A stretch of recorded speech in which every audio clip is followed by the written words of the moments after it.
to everybody who keeps saying CDGR, oh, America, y'all gotta understand, Stellantis is European. CDGR is European. All these parts are, to simplify it for you, CDJR is now the light-skinned brother in the room. I'm just saying. It's not all American anymore. It's the light-skinned brother in the back of the classroom with the headphones on, not paying attention to anybody else. Peanut butter jelly time. Peanut butter jelly time. Peanut butter jelly time. Peanut butter jelly time. Peanut butter. What is going on, you guys? It's your boy Uncommon Bills, and we are back with another video. Looks like one of Stellantis big suppliers has filed for Chapter 11 bankruptcy. Let's get into the video. We're going to get into this article by Car Scoops. Trump's tariffs push Nissan and Stellantis Supplier to bankruptcy. Author on this article is Michael Gauthier. I don't know, probably didn't pronounce that right like I do the other ones, but, you know, it is what it is. MARELLI has filed for bankruptcy due to tariffs and complications from the COVID-19 pandemic. The automotive supplier isn't expecting any disruptions, but lenders are expected to take control. The firm is a key supplier to Nissan and Stellantis and produces an assortment of parts. Automotive supplier MARELLI has filed for Chapter 11 bankruptcy in the United States. The move is being chalked up to a variety of factors, including fallout from the COVID-19 pandemic and steep tariffs enacted by the Trump administration.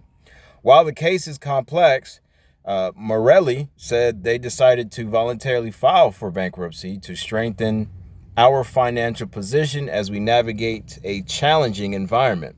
The company went on to say the move will enable them to comprehensively restructure its long-term debt obligations. Roughly 80% of lenders supported the reconstructuring, and they'll most likely take control of the company. That would be a big change, but MARELLI said they're not expecting any operational impacts from the bankruptcy.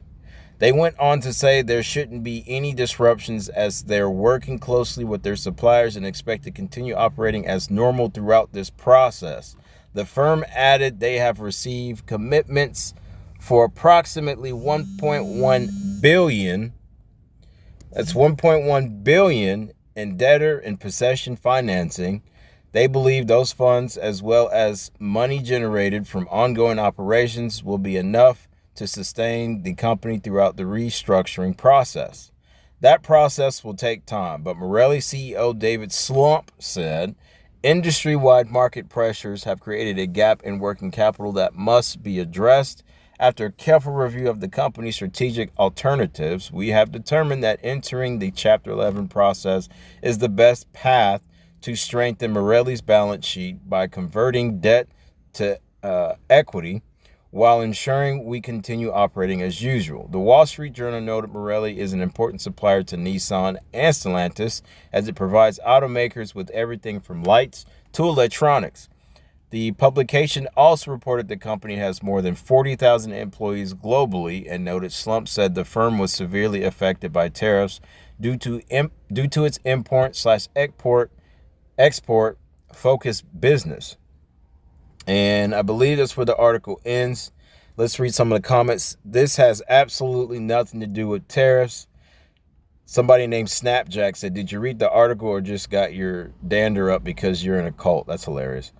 To the right, funny, both these companies were already in trouble due to high interest rates, inflation, and poor management, but somehow it's Trump's fault. Wow. Nissan and Stellantis are significantly slumping. They make terrible vehicles, hardly has anything to do with Trump or tariffs. And I believe that's pretty much it. And I will end up putting this article in the description so that way you guys can go and check this out and, you know, click it every which way, whatever else you want to read on this. So no matter how you look at it, there's just going to be some turmoil with Stellantis because apparently MARELLI owes them millions and millions of dollars. First and foremost, let's go ahead and get this out of the bag, right? COVID-19 has been around for centuries. Okay, if you didn't know that, now you know. COVID-19 has been around forever, right? If you have never read the labeling on the back of, I believe it's like Clorox wipes or certain chemicals that you buy at your local grocery store, COVID is actually in there as a killing agent for for the COVID. So I don't know. I get that COVID-19 back at the end of 2019 into 2020, 2021, it was catastrophic. People were dying left and right, and it was pretty sad. But we can't keep blaming that. Yes, we all know that the patterns of shopping were completely different, but again, it's 2025, right? That happened at the end of 2019, early 2020, and 2021. I believe that's when it started to pretty much die down. So you're talking about 2022, 2023, 2024, and now 2025. That's what, 3.5 years later? And we're still trying to blame the COVID for that. There's a lot of companies that keep saying that. And so it could possibly be true. Because like I said, the shopping patterns have been different. A lot of people weren't going out and doing all kinds of stuff. Okay, cool. But we still can't use that as an excuse as to say, oh, well, COVID still impacted us. It's been almost 4 years later. It's not that. It's your products. That's what it is, right? Stellantis and Nissan, well, now Nissan or Nissan probably has been struggling just as bad as Stellantis, but we're only speaking on Stellantis. And now they're talking about the tariffs impacting. And none of it makes any sense. They just want to blame somebody, right? Instead of themselves. So the tariffs really didn't impact until this year. They really did not impact until this year. And now they're saying, oh, well, that's impacting us. No. How are you millions and millions of dollars in debt? Listen to what I'm about to say. How are you millions of dollars in debt where you're actually owing these companies millions of dollars, and then all of a sudden, oh, well, it's the tariffs. The tariffs is what's causing us. No, it's not. No. Not that quick. Not that damn quick.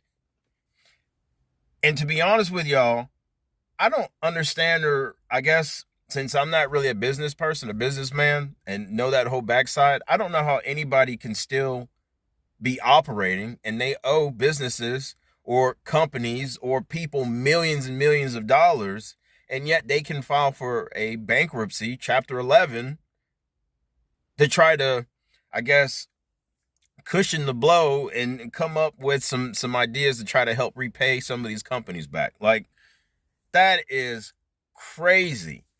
And we all know Stellantis has been declining in sales for quite some time. Look, half your money's right there. With your partnership, half your money is right there. The cars aren't really selling like they were. They get stolen. So if we're talking about electronics, lights, I swear there's always something with some of these companies. There's always something, especially with Stellantis. We're talking about at one point they didn't have engines. Next point, they're pushing and delaying back the products that is supposed to be coming out. And I believe they did have a performance issue a few years ago to where they had cars on, I think it was like the performance, the Dodge Chargers, the Challengers, and, their V8 options, because the ECU or something that they needed, but they were out of. And they weren't producing cars for a minute. So there's always something with Stellantis. Is this going to impact Stellantis? They say it's not. I don't know. We don't know. For the most part, I guess it baffles me. It baffles me a little bit to know that this company MARELLI, who, makes some of their parts for their cars, one of their biggest suppliers, has filed for a Chapter 11 because it sounds like they can't pay the company back what they owe them. And if you're talking millions and millions of dollars, bruh, how did we get that far is the question. How did we get that far is the question. Man, but I hope they get it together, man. I swear, I really hope that they do get it together. because that's a lot of money. That is a lot of money. I don't know how my reaction would be if I knew that a company owed me millions and millions of dollars, and then they trying to, come up with a plan to try to repay all that money back. Like, are you going to be able to, is the question. Because if that's one of their bigger suppliers and they go under, then Stellantis is going to seriously be in trouble. They're not going to be able to get their electronic parts or the lights and whatever else that they provide for Stellantis and these cars for their clientele, for their customers. Then what? They're going to have to find another supplier, right? I don't know. Y'all let me know. But this is crazy. It's crazy. Oh, me, shoot, you owe me $1 million. Nah, bro, come on now. You better cut that check. Let's go. But I'm going to stop it here, guys. This is going to be it for today's video. I am going to basically be pausing the articles, the police chases, and whatever else videos, because I want to go ahead and bring more content on the SRT8, which I'm actually getting ready to start working on a tracking device on the SRT8, which I will put that in the next video. I want to try to knock out as much content on the SRT8 as possible so that way we can jump into the next build. We're going to basically be doing two different things.